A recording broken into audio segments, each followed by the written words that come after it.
Good morning. Welcome to the Wandering Podcast. I'm Rihanna Ritter, your host. I'm a coach and specializing in healing religious and sexual trauma. And my guest today is Crystal Bergerud. Welcome, Crystal. Hi, So great to have you here. thank you for having me. Crystal is a licensed massage therapist who specializes in myofascial release therapy, and she's a teacher of Ashtanga yoga method. She uses other mind-body healing modalities, and she has a sound healing certification with Paul Hubbard. Crystal, do you want to share with me how you started with these therapies? Well, with every triumph comes with suffering, and I was sick for like 6, 7 years, on and off, waxing and waning, and not really figuring out what the issues were, going to Western doctors and spending money on all these different tests and just really not getting anywhere. And then doing my own personal research and then getting more into the holistic modalities. And I was already doing massage therapy and then stumbled into myofascial release, which was getting rid of trauma out of the body.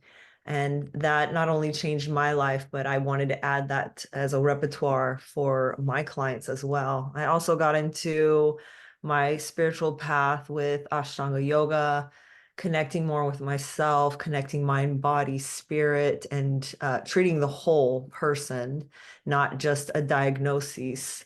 So basically, being able to take control and empower myself. Also, figuring out once I was more in tune with myself, my body, I started playing around with different foods, what felt good to my body, what didn't, and found out that I had a candida overgrowth, which goes, undiagnosed with a lot of people that, and then those create an autoimmune disorder, dis-ease, there's the ease in the body is not where it needs to be. So we want to come back to homeostasis. So doing these different modalities, cleaning out my diet, breath, movement that comes with the yoga, releasing exiled emotions that were trapped that wanted to be discharged from past trauma, and just really using my body and my mind as a testing ground for sharing this information with other people.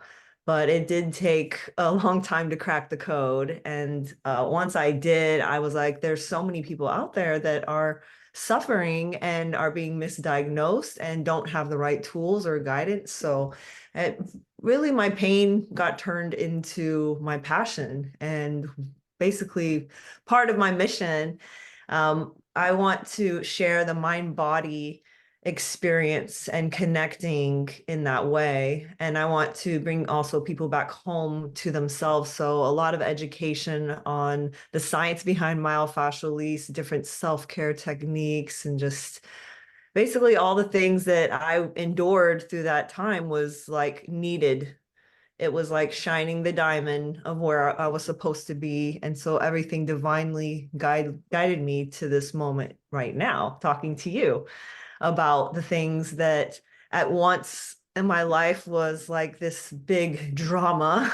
And now it's been something that's catapulted me into having purpose and sharing this wisdom with others. Oh, that's beautiful.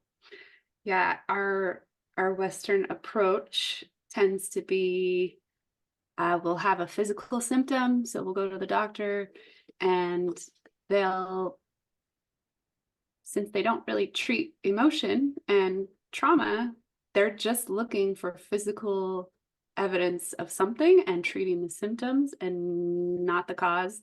And so then the other approach is, okay, well, I've taken pharmaceuticals and I've done this and that, and I'm not getting better, and I keep having to up the dosage. So maybe now I'm starting to become aware that my beliefs are not great, and I need to start talking to somebody. So people will go to talk therapy, and then those are the two things that insurance covers. So we all believe that those are the two things that work. And because insurance covers it, that must be how we get it done. And it also makes it, more accessible for people who have insurance. But for those who don't, or those who are finding that those two things, just the mind and the body, treated as separate and treating symptoms only isn't solving the problem, we turn to things like you're doing, like myofascial release. And so can you tell us a little bit about what that is, and why, you know, why you just knew, you just had the sense that you needed to treat yourself holistically? The whole body, the spirit, the emotional body are part of this, and they need to be included. So I think when someone is under a lot of stress, which I think a lot of Americans specifically are under, and have a bad diet and eat something quick and that has a long shelf life, it doesn't digest well, it creates havoc in our microbiome in our stomach.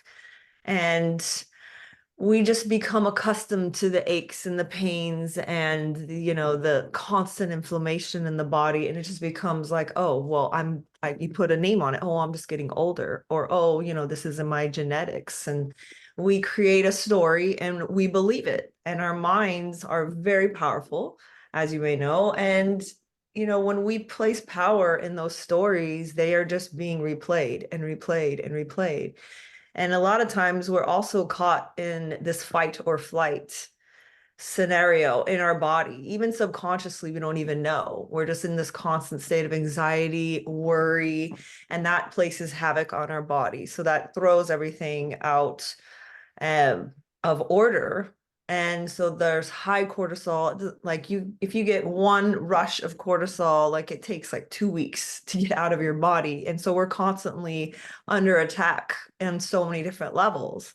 So our mind, our bodies are connected. So when we have mental anguish, we're going to manifest it into our body. If we have an emotion come up and we just push it down, it's going to get stored in the body. When we have trauma that's not dispersed or discharged out of our body fully, that could be a noise, that could be an emotion, that could be a structural thing in the body. It just starts to harden and to solidify, because our bodies have a system called connective tissue, fascia, and it's looked at as packing material. It holds everything together. It's a big spider web, but it's actually a working organ system. It's liquid light, and it holds on to memories, it holds on to trauma, it holds on to pain, whether emotional or physical.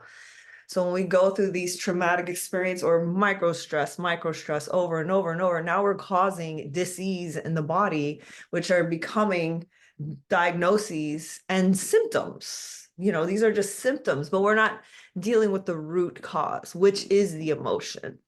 And emotions are messy. And doctors don't want to deal with that, like talk therapy barely wants to deal with Yeah. that. And they're complex because we're complex beings. We're not supposed to be just happy all the time. And that's also a misconception, is we are allowed to feel, and we're allowed to be the full version of, we want that permission. And so many times we're told to shut up, be quiet, be good girl, don't express. And so with the years of that culminating in the body, not able to express, it turns into a physical ailment. Grief can be stuck in the kidneys, anger in the liver, heart problems from all the different stresses of life. So basically, when these emotions start to solidify in the body, it starts to create pressure up to 2,000 square pounds per inch in the body, which is like a straitjacket, just clamping down on your nerves, your blood vessels, your whole organ systems, like even the way you breathe, and our structure. We're getting pulled to one side, and now one side is getting overactive than the other, and there's pain on this side, but it's coming from somewhere completely different. So it's body work, but it's also an energetic work as well, because resonance needs to happen. And I found through my studies that sound healing, frequency can break up that. Also vocal toning, or using certain vibrations through instruments like crystal bowls and gongs, which I highly recommend people start looking into frequency to heal. And they do. Right now they have like certain machines that break down certain things in the body, like cysts and stuff, with a frequency, you know? But if we could figure out how to utilize that to break down the connective tissue, and that we do that through certain sound healings. So our cells are covered in this fascia, it's hardening, it's clamping down. Nutrients can't get in, toxins can't get out. Now we're creating the disease. Hardened tissue creates disease. So we need to open up the floodgates. We need to liquefy it and bring it back to its natural state. So fascia is liquid-filled tubules that slide and glide, all connected in one chaotic manner. And so when the therapist holds space for the client and places gentle, sustained pressure. This is a technique, is not forcing. We do not force the system. So it's creating a calming response in their nervous system. They're in between awake and asleep. So we're in this theta brain wave, nice meditative state. The more you tap in and relax in your body and let go, the more the body will just naturally go into a state of what's called unwinding, where the body will move into positions of past trauma, and emotions will come up, a memory will come up, something will need to be expressed, and the therapist will not only physically guide them and make sure they're safe on the table, and doing certain techniques to get all that energy that's trapped, disperse it out of the body, discharge it. Dialoguing, a lot of it comes back to these thought beliefs, these limited thought beliefs that we are replaying subconsciously in our mind, or we're in a state of fight or flight and our body wants to release it, but it's trapped. So this method is a great way to calm the person on the table, hold the space, and create resonance. So the therapist and the client are in a state of resonance, and the energy, the pressure, the warmth, the amount of time the therapist is on a particular part of the body, because the whole body system, we can be working one area and it's going to affect other parts of the body, starts to unravel, starts to melt, soften, and then it creates an opening. And now the other systems in the body can work freely. And it's not only just a physical release, it's this emotional release. Like, you feel like you can breathe better, you feel like you can stand up straighter. So I've found that it's very magical, very explosive at times, very intense, but like, healing is messy. And to have the bravery to step into that space and hold it for someone and not take it personally has been a challenge throughout the years of doing this practice. And I just love helping people through transformation. And also going into yoga, I discovered the breath and the beauty of building prana, life force, and not only just matching breath with a movement and it creating this beautiful dance and harmony in the body. It created a stillness in my mind, but it also purified my body. And then that connected me with my heart, it connected me with myself. And so coupling myofascial release, opening the body, and yoga together with the breath, with focus, that's a form of meditation. So it's all mind and body, and allowing the body to heal naturally, basically. Like, you are your own healer. So I find that these are such beautiful modalities, and if held with grace and with the right practitioners, there can be monumental change in the mind and the body. So much healing needs to be done. So that's what I'm here on this earth to do, shifting that new paradigm and a new way of looking at healing and empowering people to not look outside of themselves for someone to heal them or fix them, but to heal yourself, which is an ongoing process, Oh yeah. ongoing unraveling, right? Yeah, absolutely. And I've had the privilege and joy of experiencing your style of teaching yoga, and I did feel empowered after. Like sometimes yoga classes can be a little fluffy, and that's okay. You know, everybody's got their flavor that they like, but for me, your style of teaching was, I felt strong, like standing up, like I had information, and just the presence that you bring is like you're in charge of yourself. You're in charge of your journey, and you have the power to do that. And you don't even have to necessarily use those words, but that's the feeling that I felt afterward.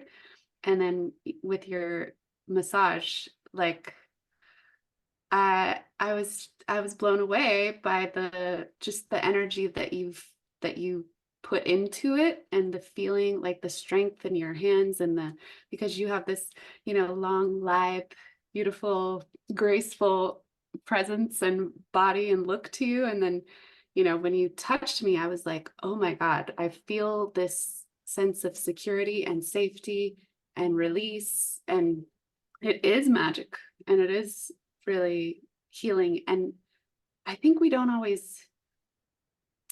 can't like put it like, we don't it's not cognitive when the Mhm. thing happens, and we don't necessarily get it. We just have this felt sense of like, relief, beauty, power. Definitely just experiential. Everything that I talk about, it really is difficult to put it in words because everyone will have a completely different experience, and it could be subtle or gross. It could be something like whoa, or it could be just something very small, but like wow, something happened in my body. There was a shift, there's a change, it's an energy. And the more you practice yoga, specifically Ashtanga yoga, you become a self-practitioner.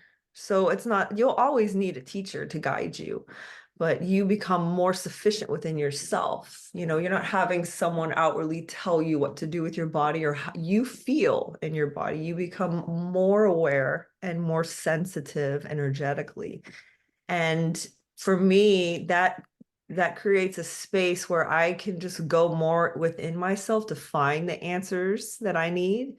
It gives me space to disconnect from the world and go within and just release whatever I'm holding on to that doesn't need to be held on to. So I say it's like I'm squeezing all the grumpiness out of myself every day. Like I'm brushing my teeth, I'm washing my hair, I go do my yoga practice. I get all of the impurities just trapped in my tissues out, and it's usually a dynamic movement and into stillness. And there's usually 5 to 8 breaths in and out. And within those breaths, you're creating space. And those inhales, you're lengthening or you're twisting into something or you're folding over. And you could feel your spine opening. And the more your spine begins to open and the fascia begins to open and you can breathe longer and deeper, you're tapping into your nervous system, your vagus nerve specifically, through the vibration of the breath. So the breath is something that's just so simple, and not a lot of people really know that if you consciously breathe, it is a meditation in itself. So having a practice where you have the movement, you have the breath, and you're focusing on, certain place to look, and places in your body that need to be activated, and there's places in your body that need to relax. So there's constant push pull, there's constant opposing forces going on. So you're grounding yourself, but you're lengthening up, and you're feeling in the body every single day through these set of postures that weave into the next one and opens up space. And First, it's like the back of the body and the hamstrings, and then it's the hips, and then it's the shoulders, and then soon you're doing back bends and you're opening the front of the body. So it's a whole body system. So also when you're doing yoga and you get to that state of rest at the end, which everyone loves because they're like, oh, Yeah. it's over. It's over. I did it. You know, you're happy, you feel accomplished, and you're just laying there and you're just in this pure bliss state. Like that right there is like the best feeling every day to like wake up, do your practice. You feel accomplished, you're feeling buzzed through the breath, you're moving the blood flow, you're feeling awake, you're energizing, but you're calming your mind is like the biggest tool. And if everyone could learn the basics on and take control of their health in such simple ways by just certain movements and breathing and eating a different way, you know, you do have that power. And it all comes from the mindset. And I also see people speaking in a certain way that's already blocking them. You know, oh, I'm too old. Oh, I'm too this. The excuses. And I'm like, well, you won't be able to do it if you talk like that. You know, let's reframe the way we speak because we're casting spells. Yes. So, The first time I heard that was Tiffany Satina. She's like, spelling. We are spelling. We're spell casting. I was like, oh, duh. yep. So just rewiring our neural pathways in our head by the way we speak and being conscious of our breath and being conscious of our movements and being present in our body. That's the main thing, is going inward, finding that breath as the tool. You don't even have to be doing the yoga practice. You could be gardening, you could be doing your dishes, and you're just present. You're doing whatever's right in front of you. You're not thinking about what happened 10 years ago. You're not thinking about what you have to do tomorrow or the next day. You're just in that moment. And that's the beautiful magic of these practices, is learning to be present. And then you become more alive. And then when you're able to tap into all phases of these emotions, the more we can dive deeper into the pain and uncomfortableness. Like, how do we train our mind to be in that uncomfortableness and be okay? And so that's another test, is we're in these uncomfortable yoga positions and we're breathing through them. So we're creating the micro stress, but in a safer, holistic way. So little micro stress, you turning into the breathing, you're lengthening it, you're stimulating your vagus nerve through the breath, also through oming or vocal toning that hacks into your nervous system and just creates a calming response. So these small little tools, if done every day, you know, it's cleansing not only the body, it's focusing your mind, and you're able to like get those downloads and those things that those questions that you're always wondering and outwardly looking for, when it's always been within you. Like everything you're seeking is within you, right? So Right. how do we do that? We got to calm our minds. We got to come to stillness, but we're too busy being busy.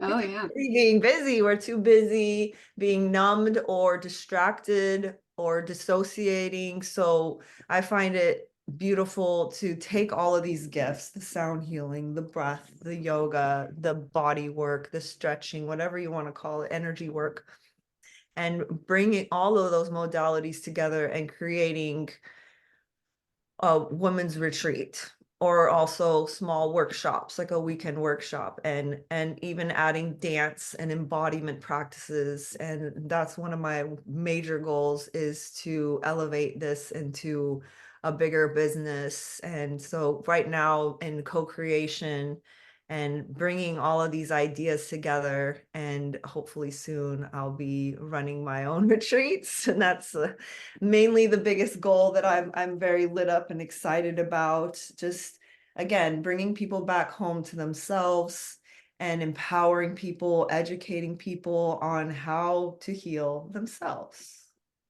Yes. It's so exciting, the creating retreats, because like we're collaborating on one, and then we experienced through Fit for Service an intense amount of when you bring all these things together, like for 5 days of concentrated work, your life changes like Cracks wide undeniable. open. Yeah. Way faster. I'd rather invest a few $1,000s in 5 days than years and years of my life and feel no relief. Yeah. And like you said, you're doing the thing that you're doing. You're in presence. You're not thinking about what happened 10 years ago. How many times have we thought about what happened 10 years ago? We thought about it 5 years ago. We thought Mhm. about it yesterday. We thought about it last year. We will keep thinking about it until we allow ourselves to feel the emotion that was associated with the situation and reframe it and see the gifts that were there as well as the pain. And that's how we stop thinking about that thing that happened 10 years ago. We don't just keep like trying to logic our way through it. We Yes. need to We have release to it from our feel to body. heal. Yeah, we've got to feel the feelings.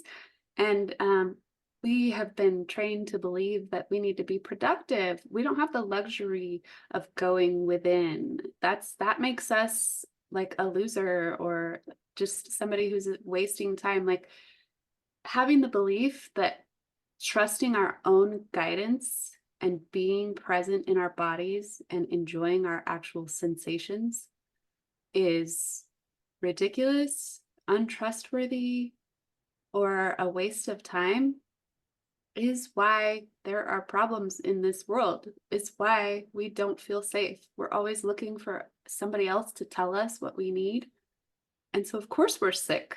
Like you talked about intuitive eating, or like what you did was you started just trying food and seeing how it felt in your body instead of following the US food pyramid, which is created by lobbying in the grain industry, in the dairy industry, in the meat, whoever's got the best lobbyists gets to be at the base of the food pyramid in the US. So it's not based on actual wisdom or, our diets are individual, right? Yeah. I mean, I'd love to say that there's this magical diet that everyone gets to do and everyone will be healthy, but no, I mean, through our history, our blood, our DNA, our environment where we were born, like there's a lot of key components to that. So I'm definitely not one to tell you what to specifically eat. I just know what works for me specifically in my body and what my body craved and needed and what nutrients were missing. And it did. It took time. And a lot of people will just want that fix, that Yeah. quick fix. Like just let me take the pill. And sometimes it's a temporary fix, but then it comes back because again, we're not treating the root cause. So I loved how you said like seeing the gifts in the negative, and when you're going through it and you're in it, you're like, why is this happening to me? Like you're not looking at it like something good's going to come out of it. And this doesn't have to be health related too, just anything, you know, rough that comes up into your life at the moment. You're just like, what is this? Why do I have to deal with this? And then later we can see the beauty or what it's taught us. So being able to, while you're in it, go back to your mind and be like, okay, there's something here that's teaching me something. So then that kind of gives up the control of switching to these different emotions, which if they come up, feel them. Don't run away from them, but it also gives you that power to not just totally get triggered, and you're realizing, oh, I am getting triggered with this and I'm able to address it in a different way. So finding the gifts in the negative and taking control, empowerment, testing things out, being patient with your health, but it all comes back to your intuition. Like everything that I did was because something was calling inside of me to do something else. I'm not saying all Western medicine is horrible. I'm just saying the things that I tried just did not work, like at all. It actually made things worse. Yeah. There was medication that was given to me and it was just clearing out the all the bacteria in my body, or my gut lining. So then that was creating like the candida, and then that was creating rashes on my body, and it was horrible. And achy joints and just all of these horrible symptoms. And I'm like, oh, I'd rather just not take the medication. And I just kept this feeling that there's something else. And I didn't want to be in that mindset of like, I don't trust any doctors. I'm just gonna go to the witch doctor in the jungle and all. I respect someone that's in their field that has passion and doesn't just blindly follow the standards. Like I do appreciate when doctors do like prescribed, like, hey, maybe you need some time in nature. Yeah. Maybe you need what how long are you sleeping at night? Like how much water are you drinking? Like let's go down to the basic simplicities of life that we need. How many hugs a day are you getting? Like, these are That's a things big that deal. yeah, like these are things that doctors don't really prescribe you, but like what you need. And also, I love teaching people to empower their voice, to speak up, especially women. We're Yeah. silenced so much. And I feel that I want to embody a strong woman. I want to look up to strong women, and I want to lead women into the path of coming back to themselves, speaking up their desires, their needs, coming back to exploring all facets of their emotions, and finding the uncomfortableness and the comfortableness of life, and training yourself every day, and knowing that you have the tools to guide yourself in that healing. Yeah. I love that when you are empowered and you know how to heal yourself and you are living in your purpose and you understand your gifts and you're connected to your intuition, you start to want to empower other people, and like other women specifically. Women have this thing that we do, which is just so much jealousy. Like there's nothing scarier. The person who's the most afraid of an empowered woman is another woman. It's it's really interesting, when we're disconnected from our intuition and we don't trust ourselves and we don't feel safe in our own body and we don't see ourselves as our provider of safety instead of some man or someone out there, some other person or source. Like we are our own sense of safety, our own sense of power. Then we can start to dismantle some of that jealousy. We can, instead of like denying it and being like, no, I don't get jealous of other women. No, we will be like, okay, I am jealous. I'm curious about it. I want to experience this. I want to feel it. I want to see where it's coming from. Maybe I want to talk about it with the person that I'm jealous of. Maybe we Yeah. could just have that conversation. And it just changes, like you are so much less afraid and you feel empowered and you want to share gifts and you want to lead and you want to see more beauty. It doesn't scare you, Yes. so that's one of the most wonderful, rewarding things, to heal that wound, of that sister wound, right? Yes, I was just gonna say the sister wound is a really big wound in our consciousness, and we have been programmed to be against each other and fight and jealousy and competition. And I feel that leading these women's retreats and workshops and events and just bringing people together, first bringing them home to themselves, then finding that soul tribe, that community, and then being able to outwardly ripple effect to your community, to where you live, and then further out into the world. So but it all comes back to trusting yourself. If we don't trust ourselves, then we're placing our power in someone else's hands. So being able to heal yourself, being able to have control over your emotions, being able to have these tools for self-soothing instead of turning to other facets that may be more harmful. So I feel that all of these tools are easy, accessible, and a lot of times you don't need instruments or tools or a place to do these things. You can stretch and do myofascial release on yourself. You can do these yoga practices by memory. And that's the beauty of it, is empowering people, or even breathing, like learning different breathing techniques. And then, you know, tying them together is another beautiful thing that I want to do during these retreats and events, is finding these different modalities and being able to, yeah, talk about it at the end and seeing what bubbles up, and then sharing creates that bigger bond of and being able to be intimate about and truthful about your feelings and what's coming up, and courage, courage to share instead of, dimming your shine and being afraid of the judgment. Like, no, step up to your truth, speak your truth, and just feel that. And also be open to receive, other people celebrating you.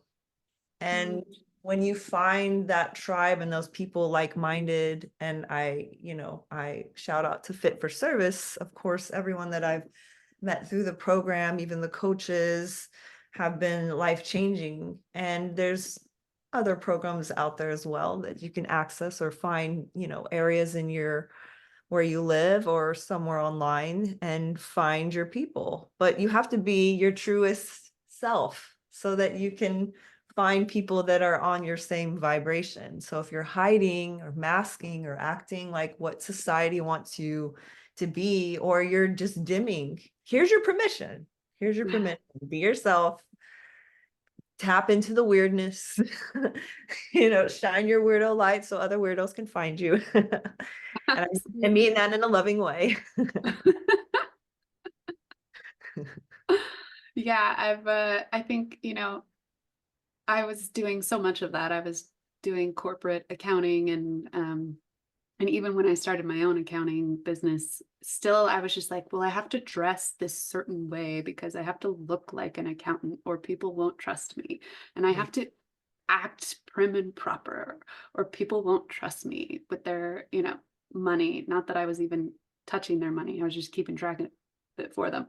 But trying to be that person made me uh, miserable, extremely overweight. I was disconnected from my children. I lost interest in sex.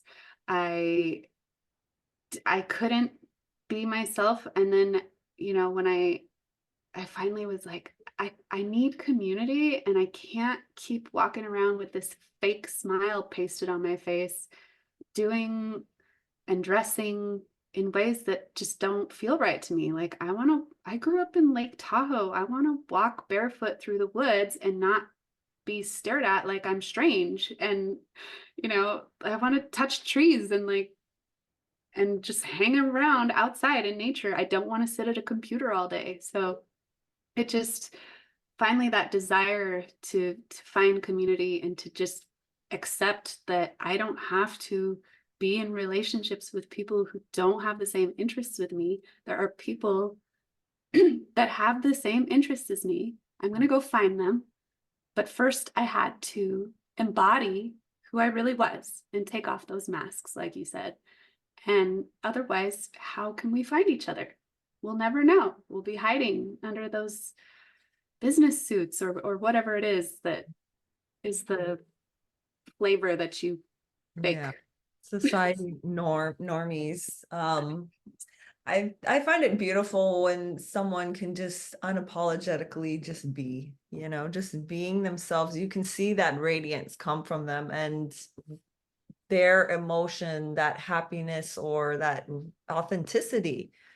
Authenticity is the highest vibration. It's not love, it's authenticity. So when you are authentic, you're able to be more free. And we all want freedom of self. We're autonomous beings, sovereign beings. We want to be able to just have this creative expression to dress how we want, to love how we want to love, and to express ourselves in all ways. So when we are just sticking in this box that's put upon us, our souls are literally crying to us like, I want to create, I want to play, I want to do all these other things. And we're just like, nope, we're too this for that, we're too professional for that, we're too old for that, we can't, go do all these things that our souls are like literally just screaming.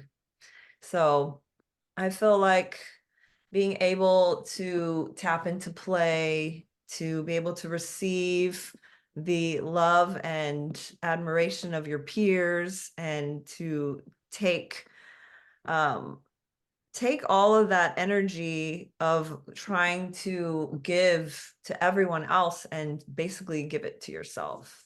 Like come back to self-love and self-forgiveness and just unpacking, unraveling all of the heavy stuff that you're carrying, because for the most part, it's a lot of it's just subconsciously held. And once we bring the light to it, to the darkness, so we're shadow working, we're looking at the things that we don't want to look at.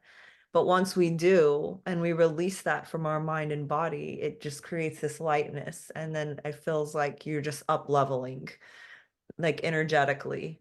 And then you're creating space, you're energetically creating space in your body so that the things that are meant for you can come into your life. I like to say, like, it's you have like a very dirty garage and you have this brand new car that you want to move in. Well, you can't move the car in until you clean out the garage. So that's like our mind, our hearts, the things that we're holding on to, we're packing, and it's just getting dusty in there, and it's just like time to clean it out. We want our gifts, we want the things that are meant for us to come into our life and be in alignment. So trusting ourselves, tapping into our intuition, and just being our truest form that we're meant to be, and co-creating with other people that are like-minded, and just getting all of that creative juices out flowing, because we're here to create. Yeah. And part of that cleaning out of the garage is so much of that work is in the body, and the practices that we do are weird. Like people look at us and watch what we're doing and be like, what? No, what is that weird voodoo witch doctor shit? You know? And it feels weird when you're doing it. And then like if you really let yourself go for it, and if you really just surrender to allowing your body to do whatever it wants to do, if you stop trying to be still and stop trying to stay in the box, and you let your body shake or move or sound in the way that it's trying to do, like releasing the control, profound change happens Mhm. in one practice, like just one embodiment practice, one movement practice, where like things that you just can't touch cognitively. Like when I think about things and I journal about them and then I try to feel the emotion, I never can feel it to the degree that I need to feel it to release it out of my body until I'm doing an embodiment practice that's weird and uncomfortable and looks weird and seems silly. And learning to let go and do that stuff was so hard for me. But it's such a gift on the other side. I definitely know that a lot of people don't want to even try yoga because like, oh, well, I'm going to look weird. People are going to look at me. And I'm like, you have no idea. Everyone that's in that class is not looking at you. They are looking at nothing. They are concentrating so deeply and have so much going on that if you're doing the practice properly, it has nothing to do with how you look compared to someone else. It's how can you be present? How present can you be with your breath and your body, with yourself? This is your time. How, like, can you go inward and trust the guidance of what your body needs? That could be in an ecstatic dance, that could be in an embodiment practice, it could be in a yoga practice, it could be in a breath work, like just completely letting go. Like you said, surrender isn't I give up. Surrender is like, I'm going to go with that flow and I'm not going to put up the resistance, because the resistance is just going to keep persisting. So the true just letting go and going into basically an altered state of consciousness is when that transformation happens. That's the healing zone. So when we're like basically right before we go to sleep or right when we wake up in the morning, we're in this altered state of consciousness. So that's another good time to do the yoga or do our breathing practices. The more we can, our mind wants the stillness, but our body is definitely craving movement. So with Ashtanga yoga, there it has both. It has the stillness and it has the movement. And then with, doing, breathwork journeys, and we're just completely just focusing on the breath and letting go of whatever physical sensation comes up. Like you said, allowing the shaking, allowing the rocking, and feels like we're just letting go of a ton of bricks. And specifically, if you have the right people like holding the space and facilitating it, and you feel that safety, you can just get rid of so much carried in your heart and in your body in such a short amount of time. And it's like a renewal, a revival. So these practices that really dive deep into the psyche, the mind body connection, is where real authentic healing happens. So I love sharing it and how deep we can get into it, and seeing the change in the person who really commits to their selves. Yeah. I mean, when you see like the luminosity that happens after people like look years younger, Mhm. sometimes decades younger after they finish some of these practices and release them. And some of these things are not even just from our own lifetime, they're ancestral patterns, ancestral belief systems. And there can be things that come up that don't make any logical sense to our minds because, like, that didn't happen to me, but you can see down the line when it happened or it Mhm. happened to an ancestor. Like, I've seen things that have happened to ancestors that I was like, oh my God, whoa.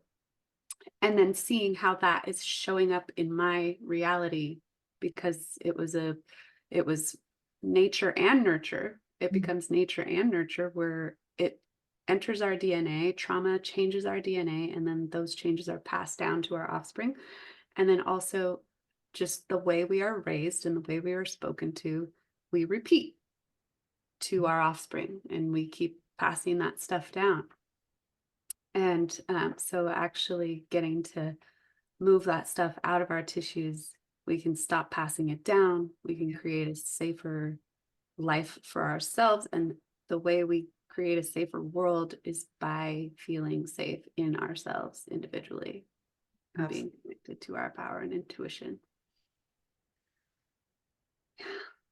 Yeah, I love what you said, ancestral healing, because it's not just transmuting your own energies and your own emotions, it's the collective, especially, right now there's a lot of heaviness going on in the world, and being asked to step into our power more than ever and to do the things that we don't want to do. And there is a lot of crumbling, and there's a lot of people that are in that in between, like one foot in the old life, one foot in the new life, and it's this transitionary period.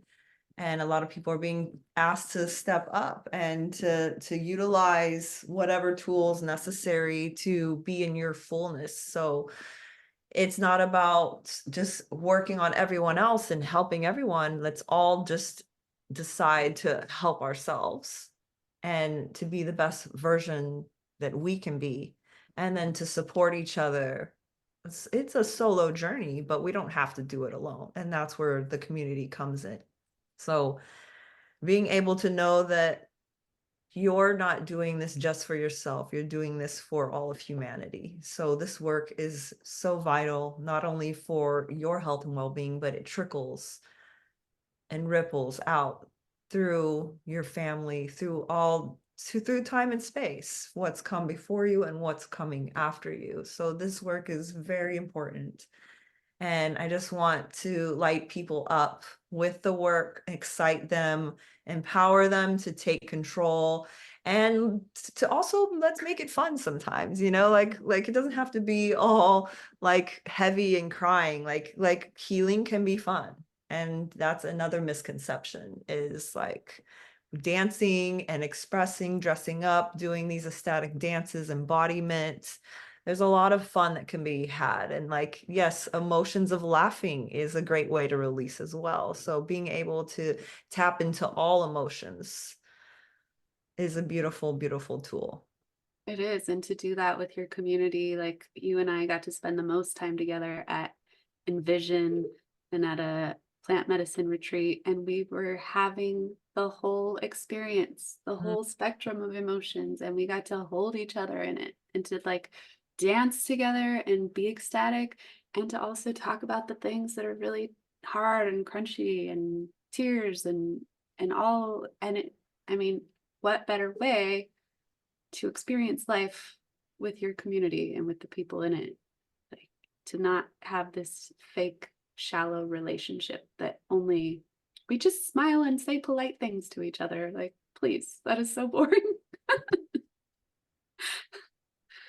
Yeah. Well, I think that's another thing I want people to learn and understand, is how to hold space. It's something very, very simple, but when someone's going through an emotional release, and this could be your partner, it could be your child, it could be your friend, it could be a stranger, being able to step in and hold space for someone is is a gift for me, in my perspective, to be able to do that for someone, and then being able to release having to help other people, like this people pleaser like Yeah. mentality, and to receive, to have this reciprocation within the community and being able to hold that space. But it's a lot of just listening and just being there.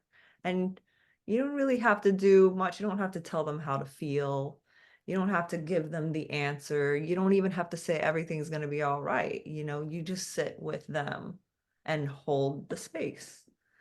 Yeah. And I think that if people can learn how to communicate on a deeper level, and then a lot of it is listening, not just to respond, but to comprehend. And I feel that the circling exercises that we did in the summits with Fit for Service were beautiful and a great way to get vulnerable and to create that deep connection. And yeah, some of it's uncomfortable, like eye gazing at people, but it's very powerful, very powerful. And being dialogue, to speak in a certain way by repeating back what the person said, not to add to it, not to tell them, oh, this is my reflection, this is what you told me, and seeing how your skills are to communicate that back and to create that trust and that safe space. Yeah. That is so, so powerful, especially if you are a parent, because it's so easy to just tell our kids what to think and how to feel all the time. And part of, my journey as a parent is to notice when I'm doing that. And I don't want my kids to subscribe to my belief system. I want them to subscribe to their belief system. I want them to explore and discover who they are and what they believe, not by the influence of myself and other people. But it's so easy to jump in and be like, well, we get triggered by our kids because they do the things that we were scolded for doing. And then when they do it, we're like trying to jump in and we're repeating the behavior that our parent did. And then we're also like trying to shield them from the pain of that reprimand by Mhm. doing the reprimand, which is so strange. But it's what humans do. And so it's just to have the awareness of it and to catch yourself in it and to apologize to your child and be like, yeah, don't let people treat you like that. Sorry. Like helps kids understand that their emotions and their experience is valid and that they can trust themselves. And yeah, like you said, just that listening, just really listening and holding space without all the advice and all the, it's so funny how often I catch myself in advising. My friend shared with me like her manifestation goals and process. And I was like, yeah, and now this. And then a couple days later, I was like, I should have just celebrated you. I'm sorry that I added all that. And she's like, okay, that's cool. Well, it's all about the awareness. That means some people are just caught in a loop and they're just repeating things since they don't have that awareness. But that's why we have friendships and relationships, because we're mirrors and we're mirroring back to each other, or we're seeing something within ourselves, within that other person, or we're getting triggered by something. And it could be something that's going good in their life. And you're like, why is that bothering me? Or what is that bringing up within me? And instead of having the negative feeling towards that person, having that introspection and to really dive deep into, well, what is this teaching me? What is this showing me? What is this person, regardless of how annoying they are, like, what are they teaching me here? Yeah, I mean the the jealousy that comes up by seeing the light in another person is really usually a reflection to us that we're recognizing that we have that light in ourselves, but we're not allowing ourselves to have it, or we're dimming it somehow. And so it's having that awareness is really good, because then you don't have that negative feeling toward that person. You don't want to tear them down or see them fall. You actually are like, wow, you're giving me permission right now to Yeah. see something that's good in me. Thank you. And then you can celebrate together instead of tearing each other down. Well, I mean, I think we rise by lifting each other up, by dogging on someone and gossiping and doing all that negative stuff. Like, that doesn't make you a better person. It's actually showing, oh, do I even want to be around that person? As soon as I turn my back, are they going to be talking about me like that? Like, that shows me their maturity level and their level. And of course, I'm not judging them, because all judgment, like Blue says, comes from self-judgment. And I really love listening to her and all of the things she brings to the table. She's someone that carry very deeply in my heart with all of her teachings. So I feel that the more I can let go of other people's stuff that they're putting on me and realize that this has nothing to do with me. Like, this is something going on with them, and they are in pain and they don't know what to do with this pain, and they anger and they want to hurt you to make themselves feel something. But then we realize, like, revenge and hurting someone else isn't going to make it right?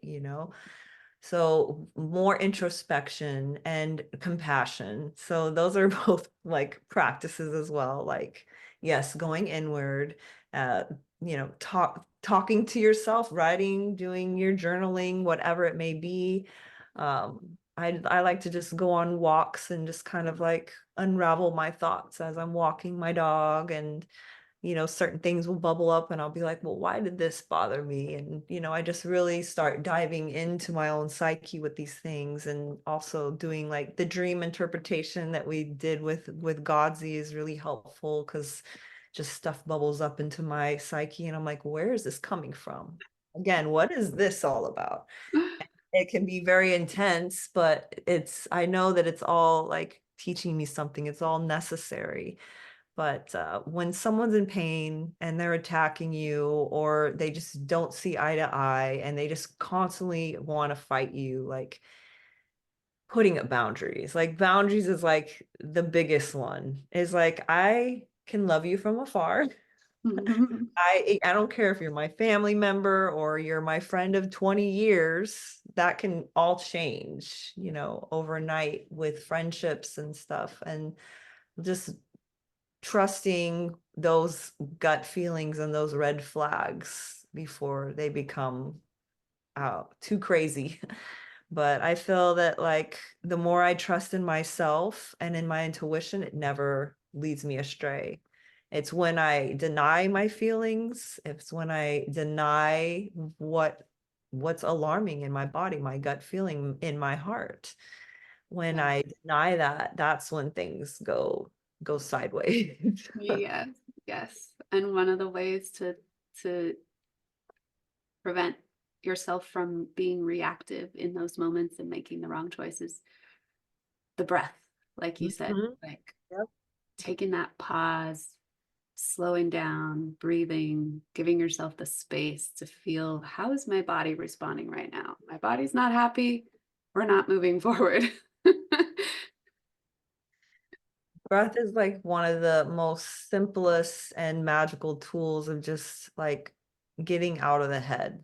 So the thinking mind just wants to go and analyze, and then that creates physical sensations in the body. And then we're basically getting upset over a story that we're telling ourselves, and that might not even be the correct story of what actually happened.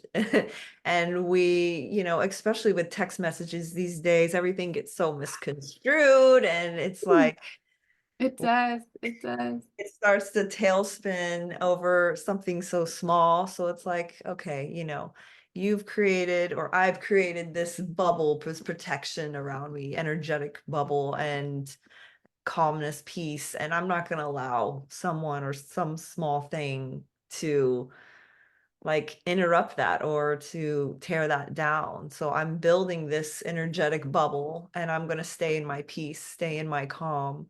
And if I do get triggered, yes, I'm going to come back to introspection and what is my heart telling me? What is my, gut feeling telling me? And just really coming back to my own thoughts and feelings first, instead of automatically like they're the bad guy and I'm right, and just this fight. So a lot of it is just letting go, just letting it go, surrendering, and just taking time, that pause, and utilizing the breathing to get out of the fight or flight, and to use that as a self-soothing, but also to energize the body as well. So that nice calming response, but very active in the mind, and aware. So this is all just a great practice of utilizing these, not only just in, the yoga room. You're in yoga 24/7, that's life. They're going to have these things come up, but how are we going to respond to them? So I think that that's the real practice, is utilize, like when you see like, oh, this is a test, like you recognize it immediately. How am I going to respond to this? How am I going to let this ruin my day? Am I going to allow this person to come in and steal my peace? And the answer is Right. hell no. Yeah. This morning, my daughter jumped down my son's throat. He said something about his Crocs, and she was like, "You're saying that I don't have any Crocs?" She's like, "He's trying to make me jealous that I don't have any Crocs." And she's yelling and so angry. And I'm like, Charlie, I don't think he was saying that. And I find that I often think people are attacking me, and I make that assumption. And then I get really upset and I say something like that. I found that when I just repeat back to them what they said and ask them if that's what they meant, they either didn't mean what I thought, or they hear what they said and they realize it wasn't very nice and they decide to say something else. And so she was like, whatever, I don't want to hear that. And then, like, within 2 minutes, she did that. He said something else about at school and something's going to happen. And she was like, "So are you saying that this is all about you?" And so she said that, she didn't do it with the most grace, but she's 11. And he was like, "No, I was saying that this thing isn't going to be expensive because I have this gift certificate." And she was like, "Oh." And then she started making fun of herself for having that thought that it was all about, "Oh, this isn't about me. This is all about you." So she did that. And I was like, "Good job with the curiosity." I love that. Yes. I feel that these tools need to be utilized as soon as possible, because the children growing up, they don't have these avenues to, get these emotions out. And if we celebrate all the emotions and we allow them and give them the space to express, like we got some healthy adults coming up, growing up, Yeah. instead of like having to deal with the repression and all of the traumas that come from unexpressed emotions, and the physical ailments that come from it as well.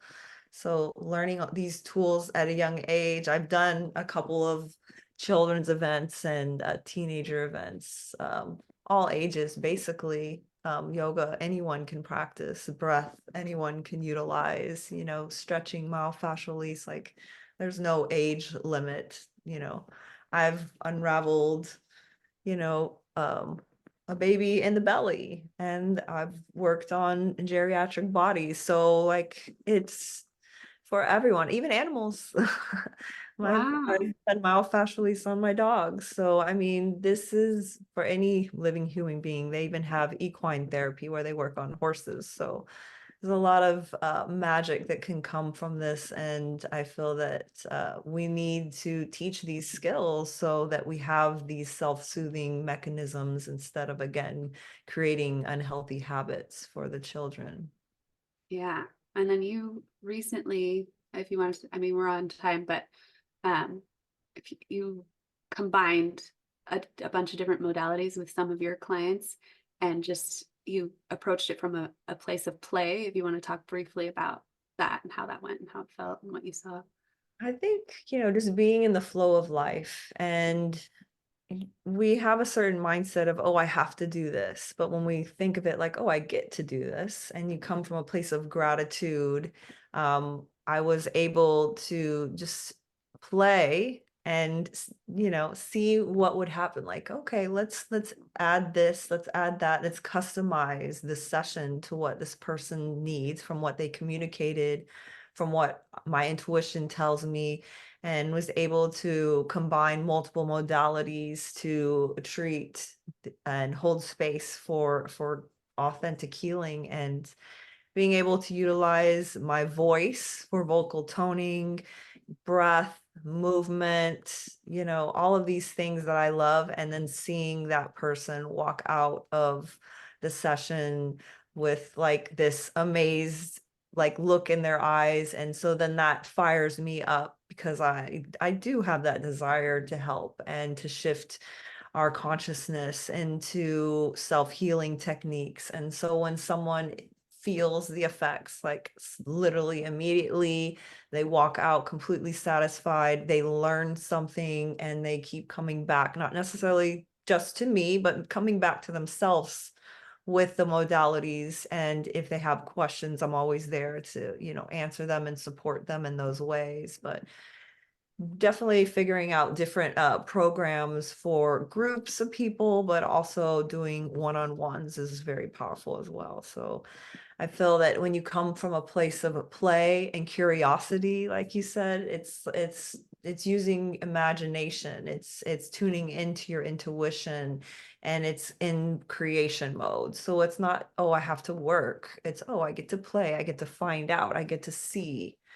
And so experimenting and tweaking things little by little, and just seeing, because everyone's different, everyone needs different things, but being open to, yes, listening to what they want, but also as a therapist with my training, knowing from what I can feel and sense where to hold space for them, where to support them, what words dialoguing needs to be said. And sometimes just being in silence with them. So just being able to tap into what their needs are and to customize it, and to have that communication, and also to allow them to connect with themselves and empower themselves. Yeah. And there were like a couple things that were a little bit new to your repertoire. You had a little shyness, hesitancy about, wasn't necessarily on the menu, but after talking with them, allowing yourself to feel that sense of play and then overcome your shyness, take that step into bravery, and based on what they were saying they needed, you were like, actually, I think this tool can work, and maybe I don't have to be so confident about it, and it can still have a really positive effect. And it did, right? Yes, I've really been wanting to utilize the sound healing training into what I'm already doing, and being able to have people open-minded and just wanting to try new things is exciting. And yes, of course, when you're doing something new, you're going to have that feeling of uncertainty. But when you're coming from a place of good intention and from a good heart, I feel that you can't do wrong. And a lot of that judgment is your own judgment. It's your own insecurities bubbling up. But, you know, spirit is telling me everything's going to be fine. Just do it. And then my ego is like, but if it's not perfect, like things don't have to be perfect. Like you don't have to be the best at yoga to do yoga. And it's not about being good or bad. It's how does this feel, and being curious and playing and creating something just for yourself.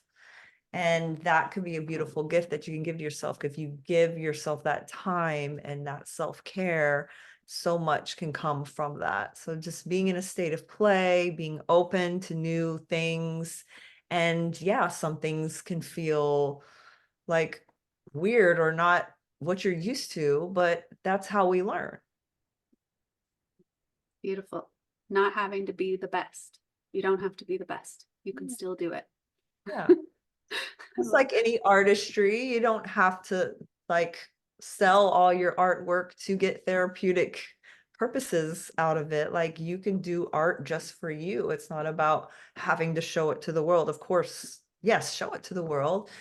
Be unapologetic of your gifts and your crafts, but just doing it with passion. And I think whatever you do, do it with passion.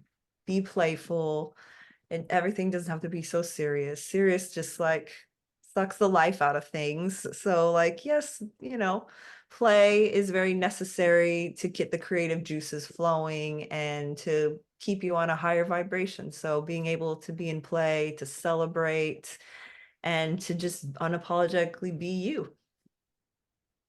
Beautiful. Okay. Thank you. Thank you for joining me. This was a lot of fun. That was a lot of fun. Thank you for having me. Yeah. Can't wait to see you. I don't know when, but I know it'll be soon. So Soon. August at least. Awesome. Yeah. Bye. Bye.